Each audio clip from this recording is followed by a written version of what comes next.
Welcome to the Ice Guys, presented by the Hockey Podcast Network. Monday, May 17th, it's Ian Cameron, Jimmy Murphy momentarily joining me as well, coming off the first weekend of the Stanley Cup playoffs, and really what a weekend it ended up being. I don't know if this is the greatest 2 days of playoff hockey back-to-back that I have seen ever, but it ranks right up there. It absolutely has to. I mean, it was a phenomenal weekend of playoff hockey. It started with a very competitive, tight game between the Bruins and Capitals on Saturday night, and it rolled right into Sunday with three outstanding hockey games. The first three Stanley Cup playoff games going to overtime. So if you've been betting the draw this weekend in playoff action, you're cashing some big tickets and you're cashing some big plus prices. And if you've been betting all those games to go to overtime up as well. Like if you took the Bruins game to go to overtime, you took the Penguins game to go to overtime, and you took the Wild and the Golden Knights to go to overtime, man, you would be absolutely rocking right now in terms of the profits. And look, we were a minute away from getting the Tampa Bay, Florida shit show of a hockey game last night to overtime. So that's how close and competitive these games have been. It's difficult to lay a puck and a half. I think that's one of the big themes of the opening weekend of the Stanley Cup playoffs. It is hard to get these teams to win by margin. And we saw that on full display in the first four games. All of these games ended up being decided by a single goal. So we've seen some competitive hockey. It started with the Bruins and Capitals. We recapped that on yesterday's show, and we'll talk about game two in just a bit. So we won't go into too much detail there. Yesterday, look, the Pittsburgh Penguins against the Islanders. I thought Pittsburgh had a great first period. They had a million chances against Sorokin and the Islanders. They had the Islanders running around in their own zone, coughing up the puck. But unfortunately, they didn't finish as much of their chances as they wanted. And the one shot that the Islanders had went in the net, and they ended up being only up 2-1 after the first period. But nevertheless, you look at this Pittsburgh team, they had chances throughout that game. I thought their game overall was solid. You can't ask for much more than from Sidney Crosby. And what he did in that game. But at the end of the day, Tristan Jarry was not very good. We got to call it the way we see it.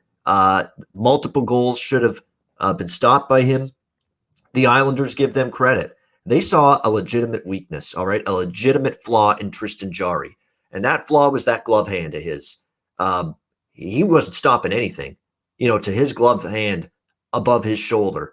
That is where the Islanders were beating him time and time again. And look, that is exactly what the Islanders saw. They give them credit. The scouting report obviously was, let's shoot high on Tristan Jarry, and let's see if we can exploit him that way. And they absolutely did. And the Islanders got stronger as the game went on. I thought the third period was a great period for them.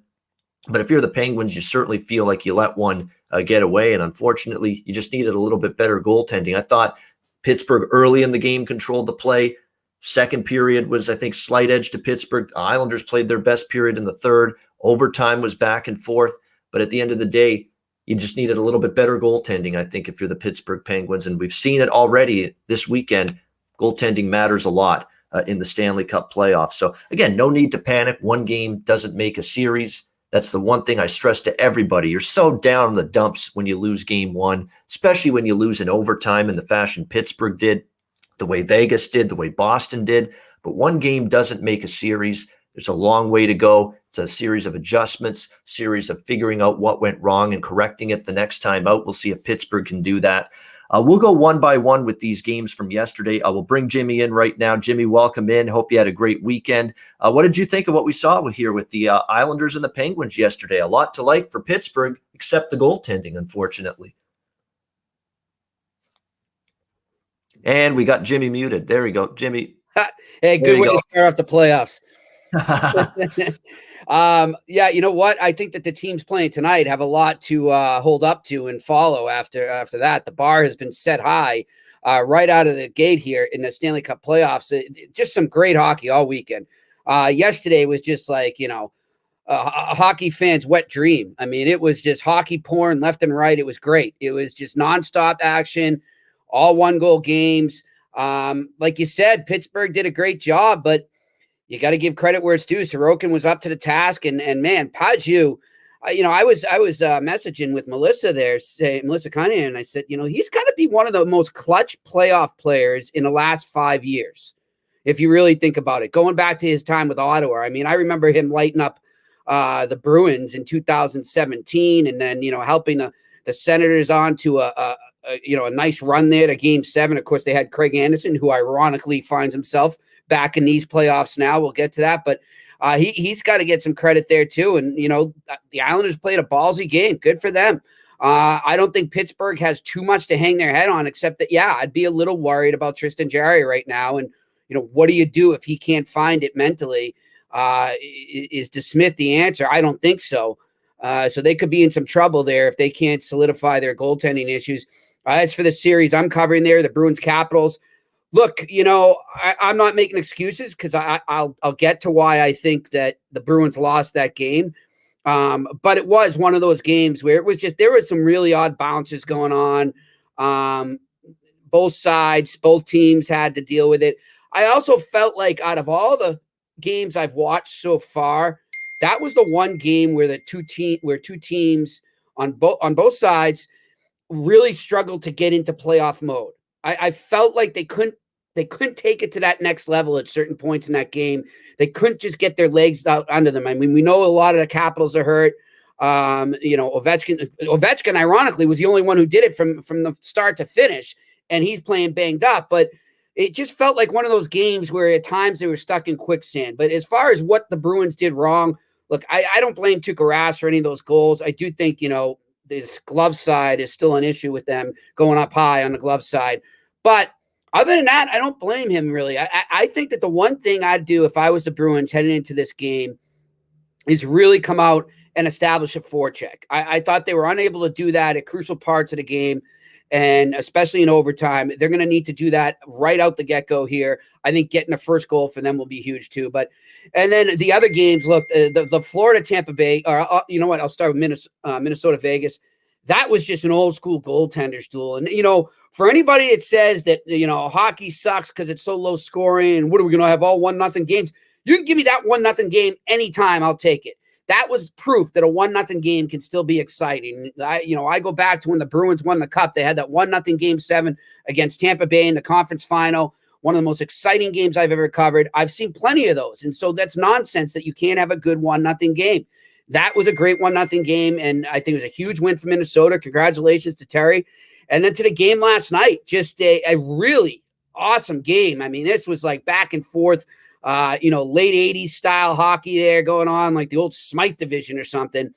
It was crazy. And I think if not for a couple dumb penalties by Florida, they win that game. And I'm not saying they didn't play a great game. I think it was a great game by both teams. But I think they need to be a little more disciplined, because, man, that Tampa Bay power play is one of the most lethal I've seen in recent memory, and it was on full display last night. Yeah, quick thought for me on Minnesota-Vegas. That was as good a goaltending battle as I've seen in a while. Cam Talbot and Marc-Andre Fleury. It is a shame someone had to lose. It was just back and forth the whole while. Just an incredible job by both goaltenders. I think Talbot was busier. Talbot had to face more shots in terms of volume than Marc-Andre Fleury, but you could argue some of the saves Marc-Andre Fleury were of the higher danger and even more degree of difficulty saves than what Cam Talbot had. I mean, to see Marc-Andre Fleury, I know they lost the game, and credit to Minnesota, and even Terry, you'll admit that. Anybody that's unbiased and sees these games and watches these games has to admit Minnesota was dog shit in the first period.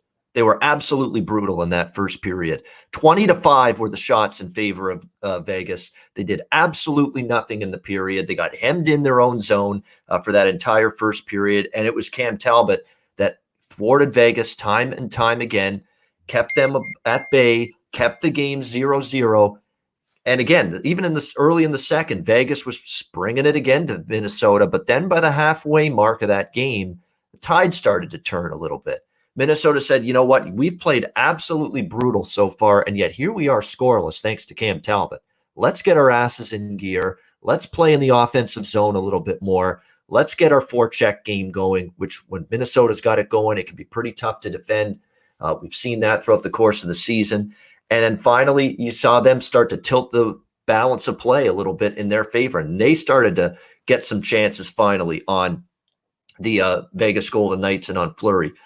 And of course, the game-winning goal for Vegas was that shot that deflects in off the Vegas player sprawling to block the shot. That's going to happen in the playoffs. You know how many times, Jim, I've been watching playoff hockey for 30 years, pretty much.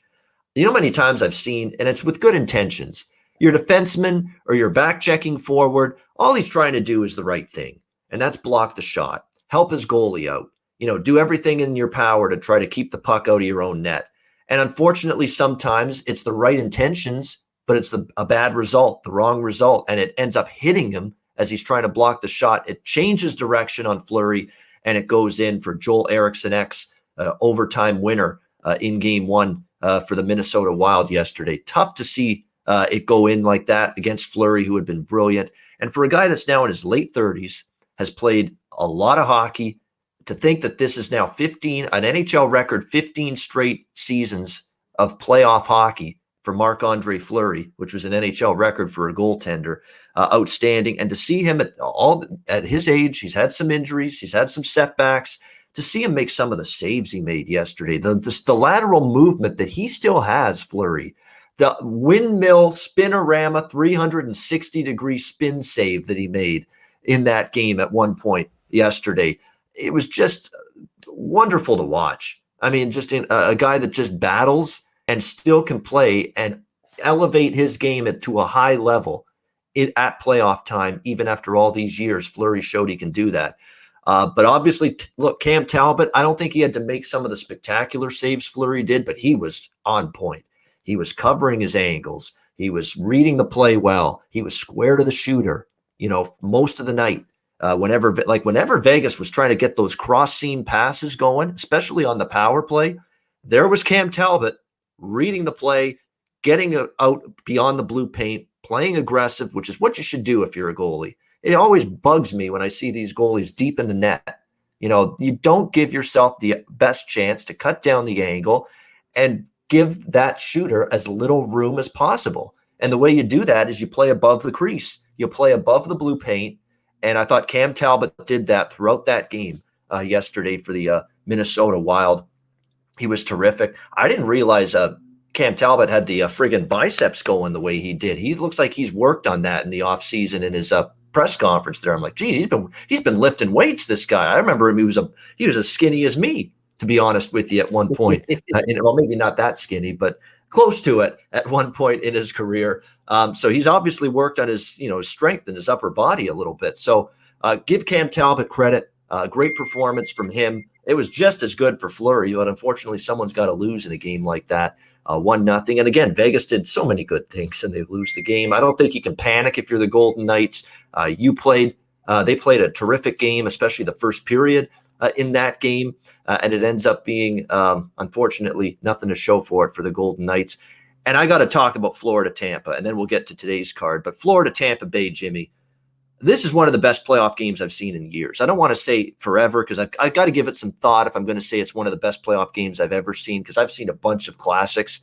But definitely in terms of a first-round game one or early in a first-round series, this is one of the better games I've seen in years, that Florida-Tampa Bay game. What didn't it have, that hockey game last night, if you're a hockey fan? It had goals. It had great playmaking, whether it was Kucherov, 2 goals, Braden Point stealing the show late and showing what kind of clutch player he is at playoff time with 2 goals in the third, the tying goal and the game-winning goal.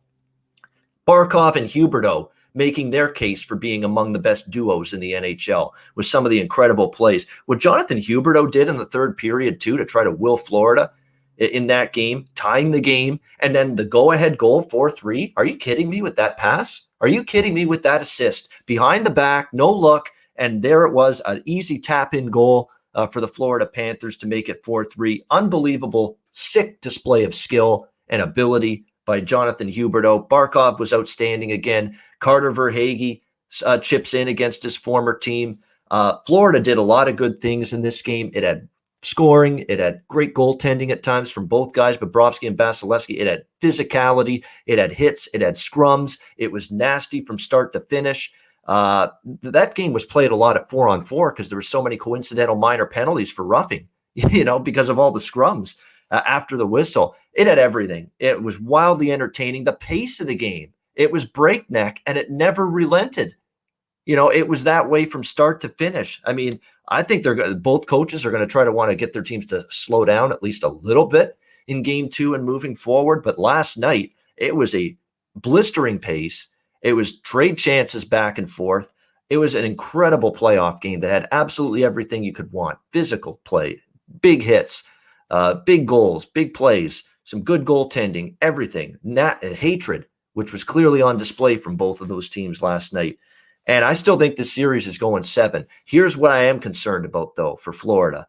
Do they have that mentality for a group that's not had a lot of playoff history to realize that, hey, we played well enough to win last night, but we got to park it and bring that same type of game to game 2 on Tuesday night. That's going to be the question. But look, for Florida, they did a lot of good things. I thought they had the better of the play, Jimmy, for quite a bit in that game. I thought they got Tampa Bay's defense out of whack. I mean, I've never seen Tampa Bay break down defensively so much in one game as they did last night. But at the end of the day, Jimmy, you can't take bad penalties. You can't take undisciplined penalties against a team like the defending champion Tampa Bay Lightning. Their power play is lethal, especially with Stamkos and Kucherov back on the ice and on that power play. They proved it again. You can't take bonehead penalties. They did, unfortunately. And you cannot. You absolutely can't. It's the Stanley Cup playoffs. Your attention to details, especially at the critical points of the hockey game, have to be on point. They have to be there. You cannot, under any circumstances, Jimmy, give up a clear-cut breakaway to arguably the best forward on the Tampa Bay Lightning, Braden Point, with a minute to go in the third period of a tie game. You can't do it. It's just an absolutely egregious mistake to let Point get behind the defense at that stage of the game. Sure enough, he opens up Bobrovsky, goalie Bob, slides it through the 5-0, game winner, Tampa Bay 5-4. And a tough way to go because Florida got the lead, lost the lead, came back and got the lead again 4-3, only to lose it again 5-4. Unbelievable hockey game. We'll see what kind of resolve the Florida Panthers have, as Tampa Bay certainly showed you what they've got in them coming back. One last point, too. Sam Bennett having a hearing for his hit on Coleman. Bad hit. He charged from way across the other end of the ice to hit him right between the numbers into the glass. I totally agree he should get a hearing, and he might even get a suspension, unfortunately. But where's the hearing for Ryan McDonough? Now, I know it wasn't as bad, all right? It definitely wasn't as bad. There's no question it was not as bad as what Bennett did. But the fact there's not even a hearing for McDonough into the boards there on Duclair during that game last night, if I'm a Panthers fan, I'm thinking, you know what? Are we favoring the Stanley Cup champions a little bit here? I'd feel that way if I'm a Panthers fan. I would legitimately be pissed about that. Not Bennett deserves what he's going to get, maybe. But I think to not even have a hearing for McDonough for what he did with Duclair, I think that's wrong. Jimmy, what do you think about that? I mean, I think Bennett deserves a game for sure. I mean, it was clear-cut hitting from behind, intent to injure. You could go more than a game, but it is the playoffs, so that doesn't really happen unless the result is really bad, unfortunately. Like, we've been through that. You should punish the act, not the result. But that's what will happen. I see a game for him. And, yeah, McDonough deserves something too, but look, I don't – of course, Panthers fans are going to say that, and if it went the other way, Lightning fans would say that, but the refs aren't favoring anybody. The NHL doesn't want any certain team to win. Well, I guess they want some teams in really good TV markets to win. But guess what? The Southern Florida market is way better than the Tampa market in terms of TV, so that it would actually benefit the NHL more if the Panthers advance. But yeah, it's just part of the year. There's a big series here, a lot of intensity, a budding rivalry. We're going to see a lot of that, and I think the refs would trying to let as much as they could go to let that rivalry come out and boil up. But at the same time, they have to put some control on it. So we'll see what happens there. The other thing I'd say, keep an eye on going forward with the Panthers for game 2 is I don't think Bobrovsky's back between the pipes for game 2. I don't blame all those goals on him, but he has not been good. Tampa owns him. He has a tendency to not respond to games we gave a lot of goals to play that great the next game. And if I'm the Panthers, I don't think they'll do it. I think they'll go to Dreger. But if I'm the Panthers, Spencer Knight's my man. Put him in there. he is the most aloof of what's going on right now. The pressure won't really hurt him right now. He's been in big games at other levels. He's won the gold in the World Juniors. He's played in some huge games for Boston College. Put him in. See what the rookie can do. And I'm telling you, it will give some juice to the Panthers roster and really help the veterans on that team to have a young kid like that back there making stop after stop. So interested to see what they do between the pipes going forward. Yeah, absolutely. I think it's going to be pondered. I think at the very least by Joel Quenneville, what he's going to do game 2 and beyond with the goaltending. Because you're right, Bobrovsky, there's some brilliant passing, brilliant plays, and some of those goals nobody was going to stop. And look, the Braden Point goal was like, it's a great player that knows how to finish on a breakaway. I get it. But once in a while, if you're trying to be a goalie that Bobrovsky, at least at one point in his career, was one of the better goalies in the league, you'd like a save every now and then on those breakaways. You would. It's not easy. I get it. It's Braden Point with a breakaway. He knows how to finish those chances. I totally understand that. But at one time or another, Jimmy, you want your goalie at once in a while to make a save there in that spot. I don't care if it's Wayne Gretzky. Yeah. I don't care if it's Connor McDavid. Once in a while, if you want to call yourself an elite goalie, I'd like a save or two. Once in a while on a breakaway. You're not going to get them all. Not when it's skill and talent on the other side, that the level of a Point or whoever. But once in a while, I'd like a save there. And I find in those key critical moments, mano a mano, one-on-one with a top-tier forward, Bobrovsky's kind of been lame in that regard this season. And even last year for like those big moment saves. I don't see enough of them from goalie Bob.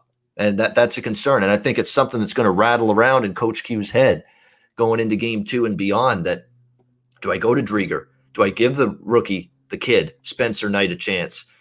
Interesting decision. You say Coach Q there, and I'm thinking right as you said that, I went in the Wayback Machine to 2010 when the Hawks finally broke the curse and won the cup there. If you recall, didn't he switch goalies through that playoff run? Didn't he go from someone to Niemi? Ended up finishing it, right?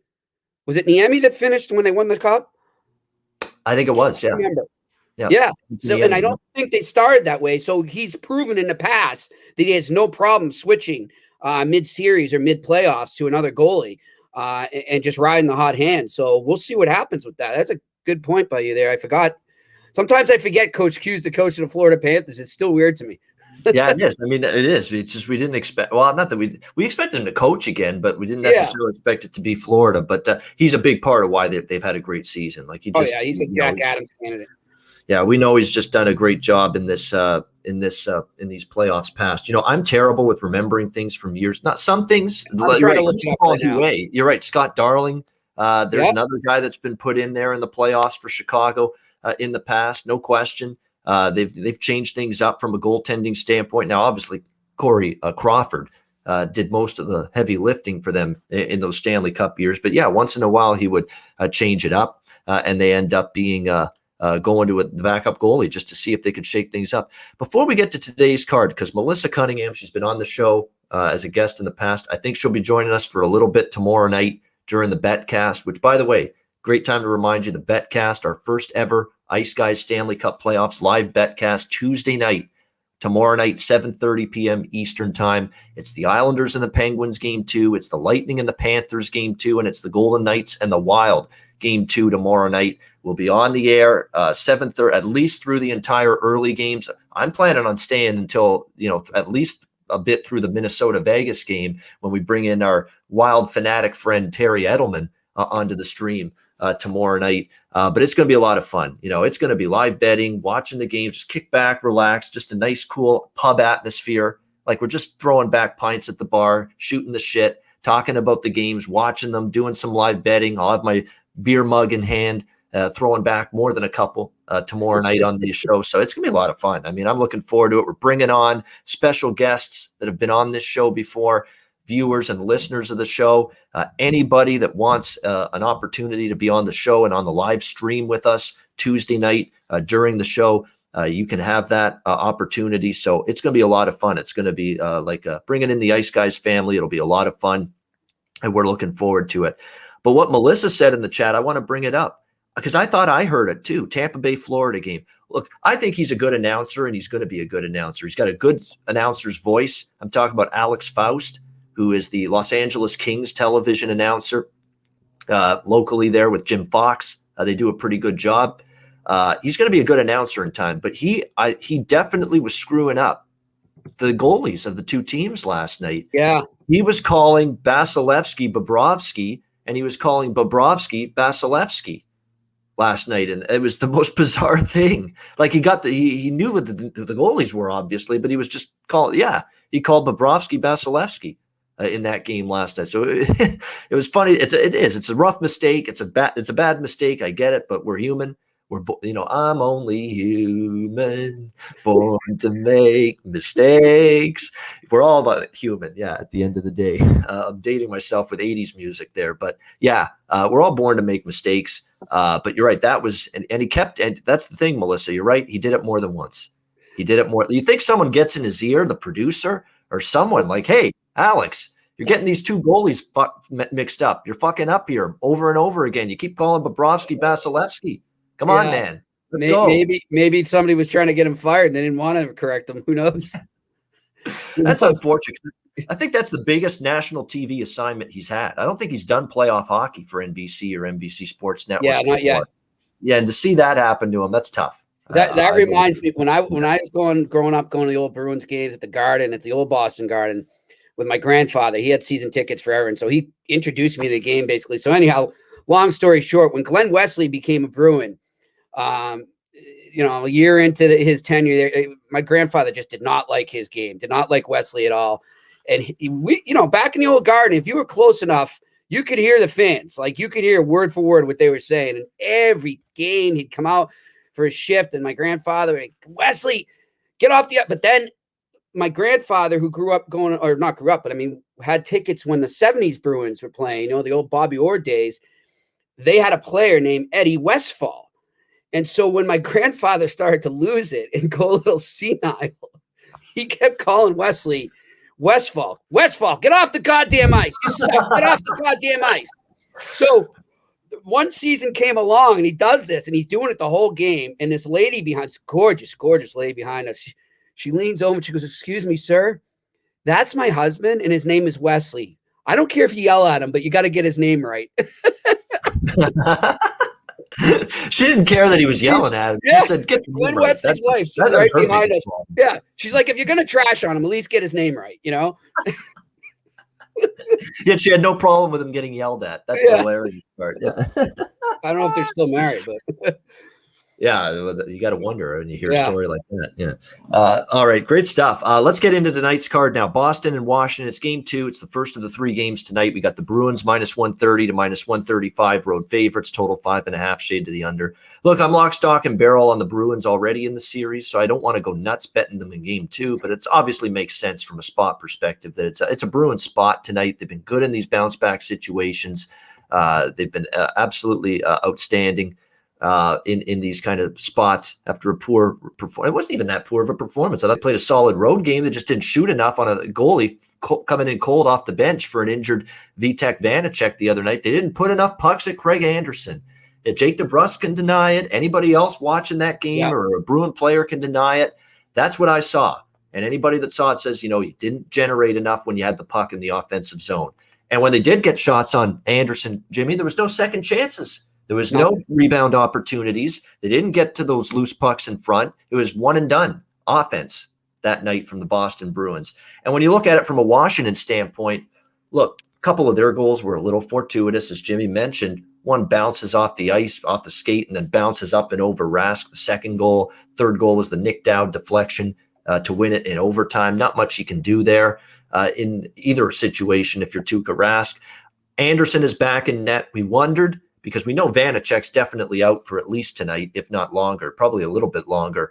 And as for Anderson, we figured he'd be in, but would they maybe give Samsonov a look, because he's just been removed from the COVID list. So he could be back any day now as well for the Capitals. But I think what Peter Laviolette sees is, we won with Anderson the other night. He's been around the block. We might as well just keep him in net here for game 2 and not worry about putting a Samsonov in net who hasn't played in forever, could be a little bit, not on his game, not 100% sharp for, not only having the COVID issues, but also having not played in a long time. So it's the logical play going back to Craig Anderson, and dare Boston to figure him out, because it sure as hell didn't figure him out Saturday night in game one. The top line didn't have their best game in game one. I'd expect them to be better. This could be one of those nights where if you like Boston to win, maybe you dabble in a Pasternak, Bergeron, or Marchand props here a little bit. Because let's be honest, the goal scorers the other night were DeBrusk and Nick Ritchie. It was your depth guys, your second, third liners. I think Hall and Krejci could be better as well. Let's be honest, those top six forwards were not overly noticeable Saturday night. They've got to be better. I think they will. I am on Boston here, minus 135, but just small. Look, I'm already involved with Boston in the series from a betting standpoint. So I'm not going to be hand over fist pounding Boston here in game two when I already have them in the series. But I am on a small bet for the Bruins here, minus 135, road favorites. And I like the over here a little bit. I think we get a little more offense tonight. I think the Bruins, they know what they need to do. And I like these games and these competitive series. A lower scoring game one night, like it was in game one, 3-2. You get maybe the opposite happening tonight. And I like the price too. We're talking the over 5.5 here, Jimmy, is plus 120. It is a solid plus price tag with that over. I think we get there with the over here. The Bruins shoot the puck a lot more. I think they get a lot more high danger quality chances on Anderson. I think the focus is making sure we do a whole lot more with the puck in the offensive zone than we did in game one. On the flip side, look, Washington, they might have Kuznetsov potentially back. He's been taken off the COVID list. They're still a very dangerous offensive team. And I don't even think they played their best offensively in game one either, Washington, despite winning. So I'd expect both teams to make the adjustments more offensively tonight. And certainly that's the focus for Boston. We know we played good enough pretty much in terms of our defensive structure and our defensive game, but we know we've got to get more generated offensively. So for me, it's a Boston and an over 5.5 look in this game two tonight. Jimmy, what's your thoughts here? Bruins-Capitals game two. Well, my thoughts are, we're talking about coaches having maybe a quick leash with a goalie. I can tell you right now, talking to people with the Bruins behind the scenes, that they're going to have a quick leash for Tuukka Rask in this series, if not during this game. By no means are they putting the game one on him. But, if they start to sense that they're getting this series away from them, maybe not just as a reflection of Tuukka's play, but more so just to get a spark out of the team, they'll turn to Swayman with no problem. So keep an eye on that as we go forward here. But for this game, this is, you say every game's do or die in the playoffs. I know, but this is a do or die game. You do not want to go home down 2-0. You have a chance to take home advantage back right now. You were in that game the other night. It was just one of those games. It could have gone either way. It didn't go your way. So you got to come out and set the tempo and make it go your way. Today, you have to make your own luck. And I think that's the focus for the Bruins. And you brought it up, which I think was really observant by you, is they weren't getting those second chances. And Anderson was tossing out rebounds left and right. They were there for the taking. And the Bruins were not getting to the middle. Yep. They weren't doing it. So they are going to have to find a way to get through in the middle there and get rebounds. And maybe strategically, some shot passes down low, stuff like that. Around the crease, just little things like that. They're going to have to figure out a way to create havoc in front of Anderson and make life miserable for him. Because let's face it, guys, this is a guy who didn't play hardly at all this year, all right?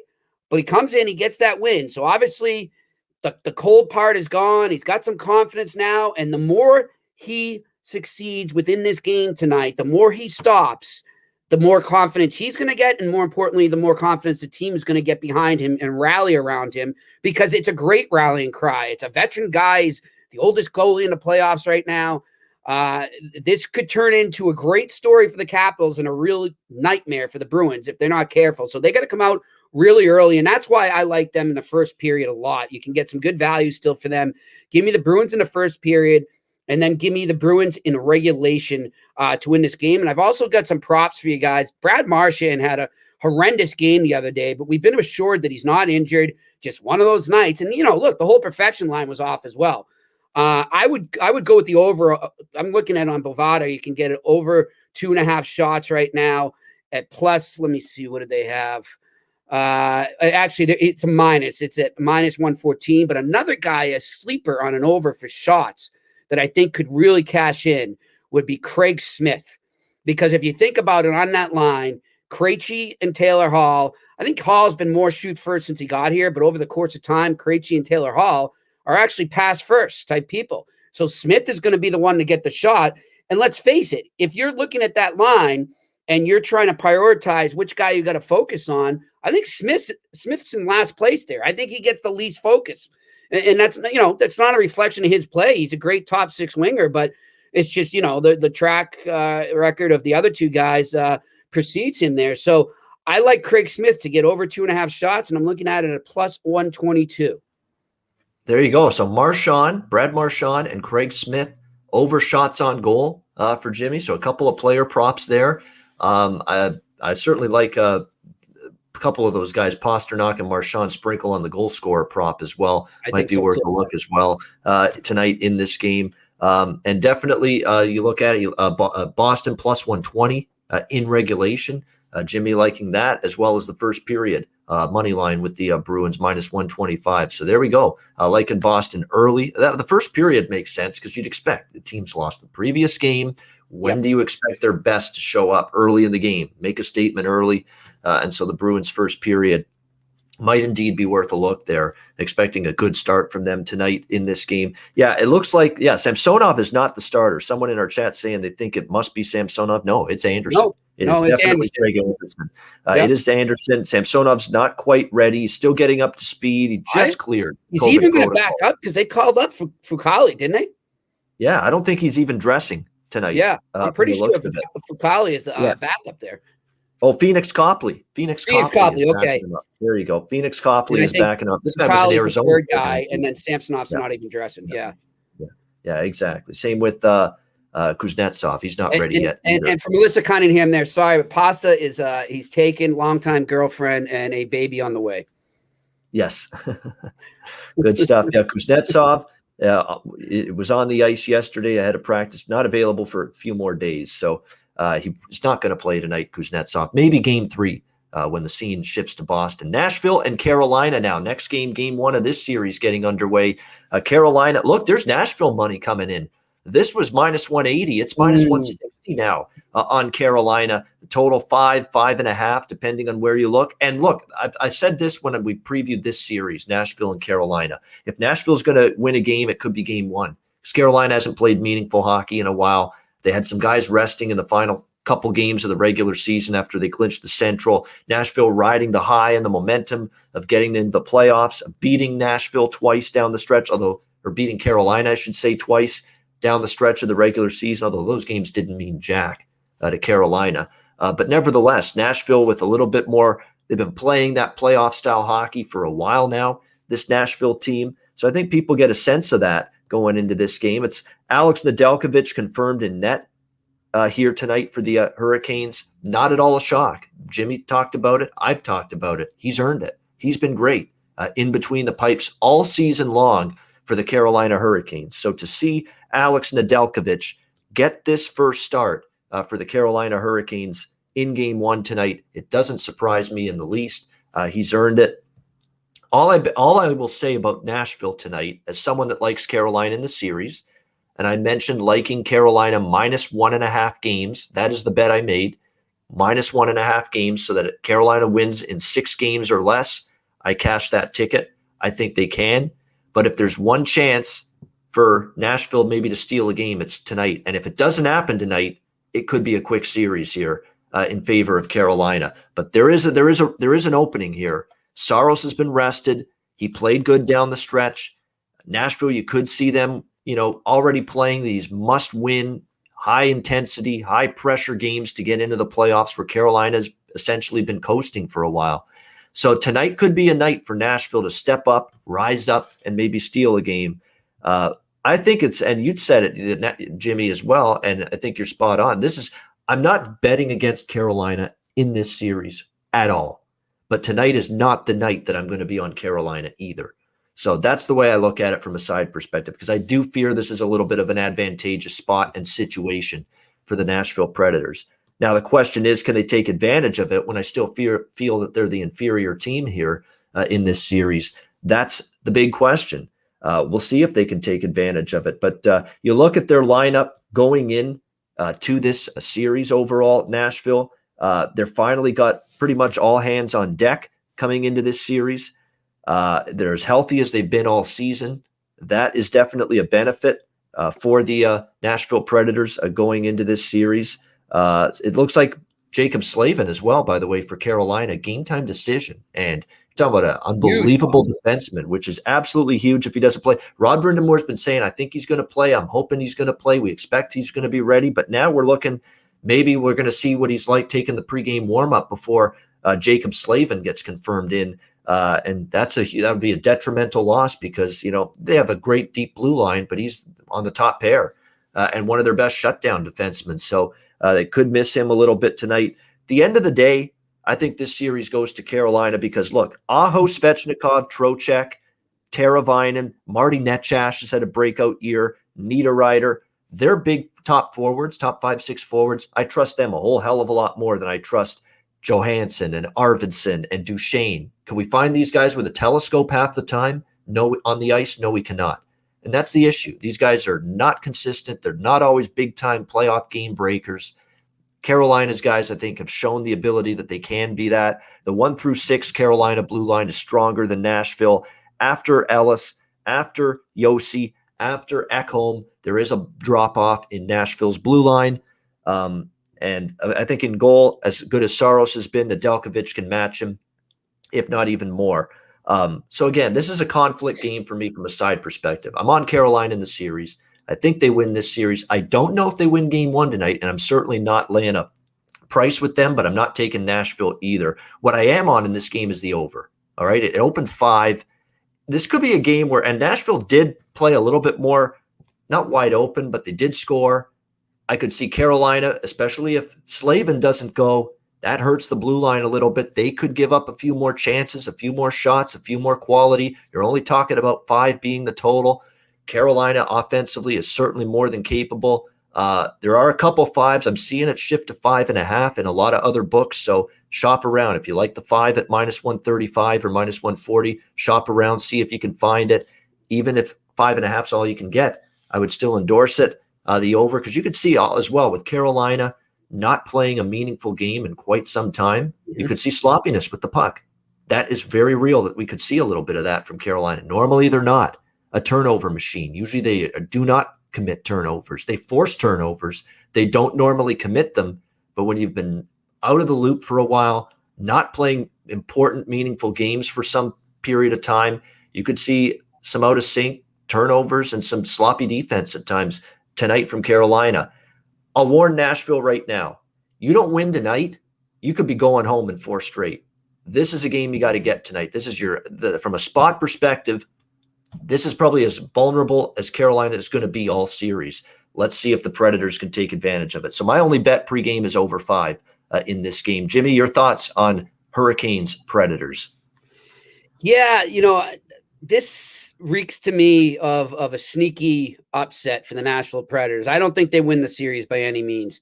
But I'm going to go with the Predators in the first period here. I see them coming out and maybe catching the Carolina Hurricanes off guard. And then maybe the Hurricanes, as the game goes on, shake off that rust you referred to and get their game together and end up pulling out the win. So it's great value right now if you do the regulation in the first period for the Nashville Predators. I think it'd be a great one to take right now. And I think, like I said, Carolina will probably come back. Maybe Nashville steals the whole game. Who knows? But I do think they take that first period.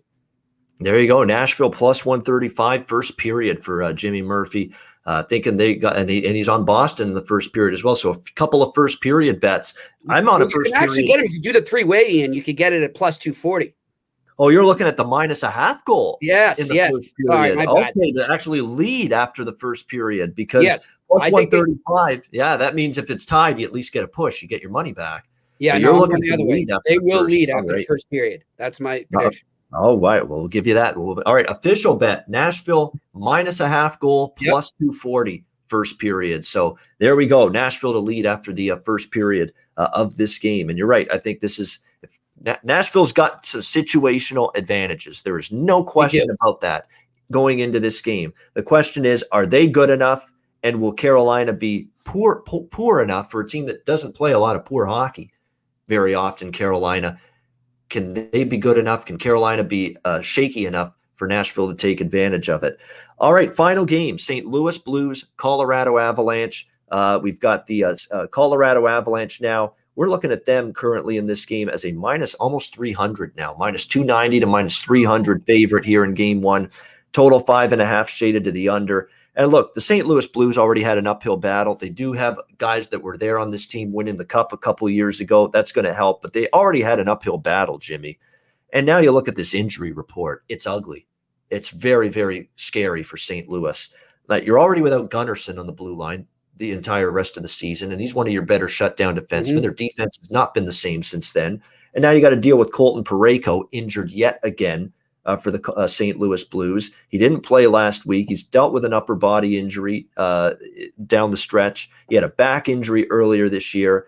Berube saying he's probably a game-time decision tonight. Vince Dunn is out on that blue line. I mean, that is 3 regular defensemen that you're going to be possibly shorthanded with this game one tonight for the Blues. David Perron in COVID protocol now for the Blues, one of their better forwards in the top 6. He's out. You need all hands on deck, to have a shot in this series if you're St. Louis, to give yourself the best chance to take down this Colorado team. And now to see that tonight there's going to be potentially no Parayko. There will be no Vince Dunn. There will be no David Perron. And all of a sudden, it just got a lot harder for the St. Louis Blues. And if I'm the Colorado Avalanche, here's my thinking in this game. It's going to be difficult to find value on the full game tonight. Money line's almost minus 300. Hell, the puck line, Jimmy puck line in this game, minus 1.5 on Colorado is minus 120. It's not even a great price. So you got to get creative if you like Colorado. I like their team total over 3.5 tonight. I'm on that. Colorado team total over 3.5 in this game. I think that's a bet worth looking at. I think they come out flying. And when I look at the trajectory of this Colorado team, you learn how to crawl before you learn how to walk. You learn how to lose before you learn how to win. Colorado 2 years ago, knocked out by San Jose in the second round. Last year, they looked like they were ready to roll in the playoffs. They rolled through Arizona. They were ready to beat Dallas, I think, until they were besieged completely by injuries, including, of course, to their top 2 goalies, Philip Grubauer and Pavel Francouz. They both got injured in that series against Dallas, and then they were down to Michael Hutchinson, and that was it. That was all she wrote at that point in time. Otherwise, they were probably going to beat the Stars in that series, and who knows? Then all of a sudden they're in the West Final, and then maybe they win that, and they're in the Stanley Cup Final. But the goalie injuries just crippled Colorado. And they had a bunch of other guys out too, forwards and defense. And that ended up basically getting in the way of their playoff run last year. This year now, this collective group, Burakovsky, Kadri, Rantanen, Landeskog, McKinnon, Makar on the blue line, 3rd year now for this group together. I think, Jimmy, if I'm Colorado, I'm coming out flying tonight. I'm making a statement quickly. I'm not giving St. Louis a chance to get belief and put doubt in our minds in this series. I'm coming out strong in front of that Denver crowd tonight, and I'm putting St. Louis on notice right away. This is a banged-up team. This is an older team. Yep, agreed. That you're in trouble, and we got to come out and be ready to go, chomping at the bit. Playoff disappointments the last 2 years, although last year it was injury-related, ready to show that they are legit cup contenders. I like the team total over. I like the full game over. My favorite is that Colorado first period. -0.5, plus 120 to take the lead after the first period. Jump on it. Jump on this St. Louis team that is banged up beyond belief.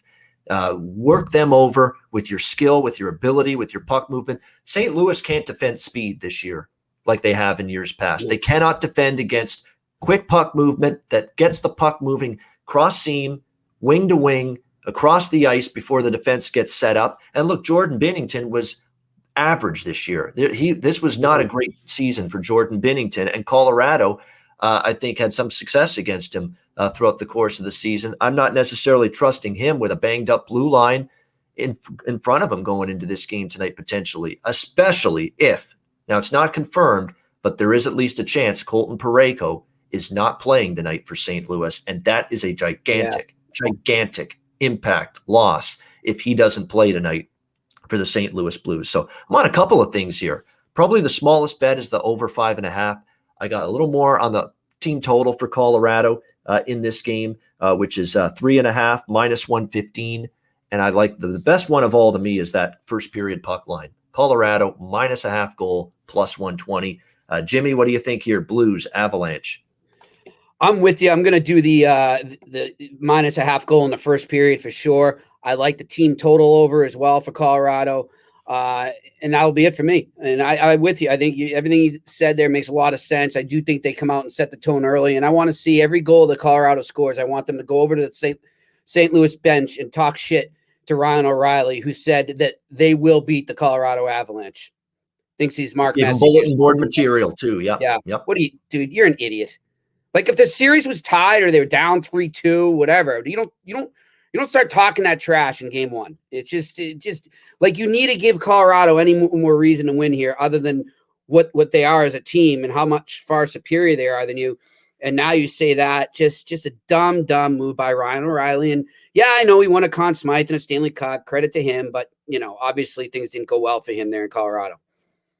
And he's a hell of a player. He's had a great finish to the season, Ryan O'Reilly. Yeah. There's no denying that. He has been outstanding down the stretch for St. Louis. He's going to need to be just as terrific in this series to keep St. Louis afloat. But I think just tonight, situationally, if Parayko doesn't go, the shorthanded blue line, I think Colorado, again, I think there's something to it with, especially now that O'Reilly basically said we're going to beat them. I mean, obviously word of that has gotten back to Colorado and they heard it. Yeah, exactly. And I'm sure the media will always remind them of it, I'm sure, in the quote leading up to this game. So, yeah, it's definitely, I think, Colorado, they're going to want to make a quick statement early in this game. And look, St. Louis has the depletion on the blue line for potentially Colorado to get off to a fast start. I mean, if you see this Colorado team, what's impressive about them is they usually have the puck more than their opponent. They usually are almost always outshooting their opponent and getting more quality chances than their opponent the majority of their games this season. And their defense is very aggressive at the blue line. They'll pinch in to keep plays alive, but they can all do that, Jimmy, with Makar and Girard and Graves and wait till they get Byram back, and all these smooth skating defensemen. And Timmins, look at what he did down the stretch. Yeah. Unbelievable. But they can take those chances and risks pinching at the blue line of the opponent, Jimmy, because they all skate like the wind. They can all get back quickly in transition if they threaten with an odd man rush the other way. And it's such a gift as a collective blue line to have guys that can get back in proper defensive posture and proper defensive position when they pinch because they just skate so well. And it looks like you got an opening. Oh no, for an odd man rush or a 2-on-1 when they pinch in and they get caught. Oh no, they don't. And they're getting back and there you go. Play broken up. I've seen that so much with Colorado's blue line this year. So that is why they can be a little bit more aggressive with their blue liners, keeping pucks alive in the offensive zone. So again, I think this is a statement for Colorado to come out strong and you'll see that here. And what's scary about Colorado too is look down the stretch, Burakovsky, Donskoy, Kadri, Tyson Jost, the depth forwards for the Colorado Avalanche, Comfer, they got their offensive games going again. They had that little stretch where they weren't getting as much offense from the bottom six forwards and even from the second line. Well, they fixed that down the stretch, and they started getting those lines going again. So that is good news if you're Colorado going into the playoffs. A great analysis, Jimmy. That is the Monday card. Thanks to everyone for joining us. We'll get to best bets in just a second. Before we do, reminder, download the DraftKings Sportsbook app, sign up for an account, use the promo code THPN. It is a great time of year. NHL and NBA playoffs daily, MLB as well. Download that DraftKings Sportsbook app, sign up for an account. When you do, you'll get deposit bonuses, weekly specials, and incentives.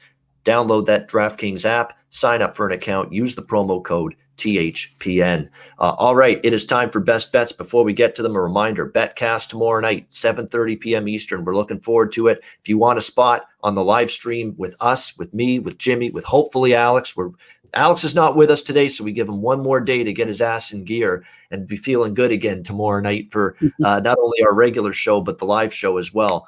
And of course, we'll have a bunch of people on the live stream. But if you want your spot, send me a DM or the Ice Guys Twitter DM at @_Ice Guys, and we will get you on the live stream at some point tomorrow night. It's going to be a lot of fun. I'm so excited for it. Can't wait. I can't wait for best bets either right now. Jimmy, what do you got for us? Best bet for Monday. Yeah, I'm going to go with that Colorado minus a half a goal in the first period. See them coming out, setting the tone early, not letting any thought of an upset get in the heads of the Blues. Just let them know we are the better team. All right, Colorado minus a half goal, plus 120. First period here for Jimmy Murphy with his best bet. I'm going to go with Boston. Just keep it simple. I like the over quite a bit, actually, in that Bruin game. I thought about the over as well, but yeah, I'm going to go Boston here, minus 135 in this game, full game. But that first period that Jimmy mentioned makes sense to me because you would think the start is where you're going to see Boston really shine and play their best, knowing they lost game one. Usually you get, especially a good team that's had a loss track record. Usually that first period of a game, the next game after a loss is where you get their best. So the first period makes sense, but I'll go full game with Boston. Minus 135 against Washington. That'll be my best bet for this Monday card. Of course, we cashed the Tampa, Florida over for my best bet last night in that great Lightning-Panthers game. We'll see if we can deliver another best bet winner tonight. That'll wrap up this edition of the Ice Guys. Thanks to everyone in the chat for tuning in. A reminder, the Ice Guys is live on YouTube 7 days a week, Monday to Friday, 2 p.m. Eastern, Saturday and Sunday at noon Eastern. And if you can't watch the show live, make sure you download the Ice Guys podcast in audio form on all major podcast platforms, Google Podcasts, Apple Podcasts, Stitcher, Spotify, iHeart. You can find the Ice Guys podcast on all those outlets. For Jimmy Murphy, I'm Ian Cameron. Have a great Monday night. Enjoy the games and good luck. We'll talk to you again tomorrow on Tuesday for another edition of the Ice Guys presented by the Hockey Podcast.